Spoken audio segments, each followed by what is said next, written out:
কেউ এসেছে পরী সেজে, কেউ সেজেছে ডন। নানান রঙে ঢঙে সাজানো হয়েছে বিড়ালগুলোকে। শনিবার ময়মনসিংহ নগরের শিল্পাচার্য জয়নুল আবেদিন পার্কের বৈশাখী মঞ্চে এই ক্যাট শোর আয়োজন করে প্রফেসরস পেট কেয়ার নামের একটি সংগঠন, যা পরিণত হয় বিড়াল প্রেমীদের মিলন মেলায়। কারো চোখে কালো চশমা, কারো কপালে টিপ, শরীরে বর্ণিল পোশাক পরা এসব বিড়াল ক্যাটওয়াক করেছে নানা ভঙ্গিমায়। ওর নাম মার্লি, ওর বয়স হচ্ছে 2 বছর।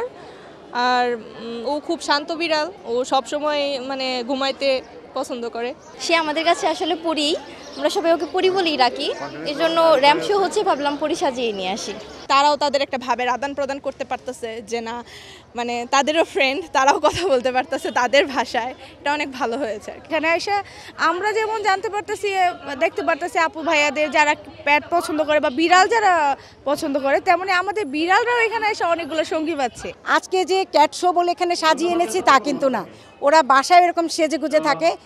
বাসায় মানুষ যেমন ড্রেস চেঞ্জ করে, ওদেরকে আমরা এরকম ড্রেস চেঞ্জ করে দিই। ওদের রাখা হয় অনেক আদরে, ওরা থাকে আমাদের সাথে, খাবার দাবার আমরাই দিই। আমরা মানে টাইম টু টাইম ওদের একটা শিডিউল আছে, খাবার দাবার ওদের একটা ভালো মানের খাবার দেওয়া হয়। আমি আমার বিড়ালের প্রচুর পরিচর্যা করি।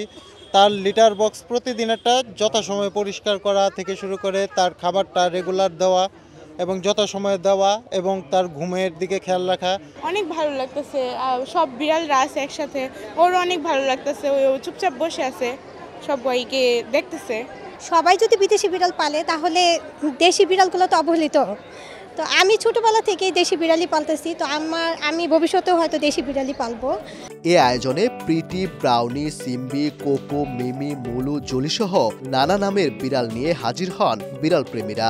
যেমন খুশি তেমন সাজ, প্রদর্শনী ও র্যাম্প শোতে অংশ নেয় দেশি বিদেশি 130টি বিড়াল, যা দেখে উচ্ছ্বাস প্রকাশ করেন দর্শনার্থীরাও। দেশি ক্যাট নিয়ে আসছে, মিক্স ব্রিড নিয়ে আসছে, পার্সিয়ান নিয়ে আসছে, এক একটা কোয়ালিটি নিয়ে আসছে। সবগুলো ক্যাট মানে এক এক রকম সুন্দর, ভালোই লাগছে দেখে।